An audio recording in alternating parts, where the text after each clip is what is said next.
L'origine des drones, elle est multiple, mais elle n'est pas si récente qu'on peut l'imaginer. L'origine terminologique, c'est-à-dire le mot drone, remonte à 1935 par les Britanniques, à l'époque d'un avion automatisé, le 2 Havilland 82 Tiger Mouse, qui était la reine des abeilles, Queen Bee. Finalement, c'est avéré ne pas être la reine des abeilles, mais la reine des bourdons, tellement l'aéronef était lourd, difficile à naviguer, très bruyant, et le côté très bruyant fait qu'on l'a surnommé le faux bourdon, le bourdon, to drone en anglais, c'est bourdonner. Voilà, ça c'est l'origine du terme drone, et ça a donné lieu à des classifications derrière en UAV, Unmanned Aeronef Vehicle, ou UAS, Unmanned Aerial System, ou RPAS, Remotely Piloted Aircraft System. Donc c'est tout ce qui comporte un aéronef et qui ne comporte personne à bord et qui est donc autonome. Voilà les drones et l'origine du terme drone.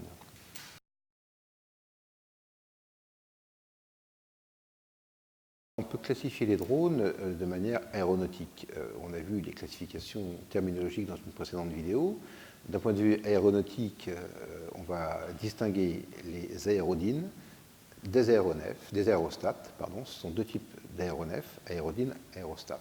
Les aérodynes, c'est tous ceux qui tirent leur propulsion de manière aérodynamique. On va avoir une traction et en même temps une avancée liée à la vitesse. Vous prenez une feuille de papier sur laquelle vous soufflez, elle va se redresser.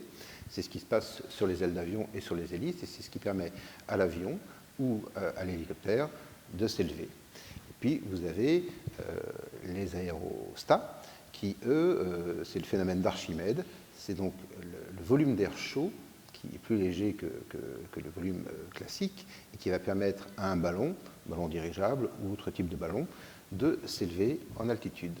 Voilà le principe général, et que ce soit pour les aérodynes ou pour les aérostats, ils peuvent être captifs ou non captifs. Captifs, c'est-à-dire qu'ils sont retenus au sol soit par une personne, soit par un plot. Ce plot ou cette personne ne peuvent s'élever en l'air de par l'attraction, donc c'est captif. Et les non captifs, ce sont ceux qui sont tout l'inverse, c'est-à-dire qui sont télécommandés ou radiotélécommandés par un pilote, mais à distance.